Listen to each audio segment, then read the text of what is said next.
આવશે. ક્યારે આવશે? તો આજે જાન્યુઆરી મહિનામાં Laxmiben star of the month બની ગયા છે. અને આપણા રૂમની ડાયરામાં ડાઈ છોકરી હોય તો કોણ? લક્ષ્મી.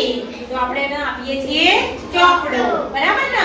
તો લક્ષ્મીબેન આ ચોપડો લઈને ખૂબ પ્રગતિ કરે, આગળ વધે અને ભણવામાં પહેલો નંબર લાવે એવી આપણે શુભકામના પાઠવીએ છીએ. ચલો હવે 100% હાજરીવાળા બાળકો હતા ને?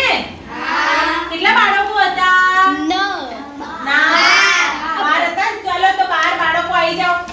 બધાને બોલપેન મળી ભાઈ. લક્ષ્મીનો ચોપડો અને તમને બધાને શું મળ્યું? શું મળ્યું?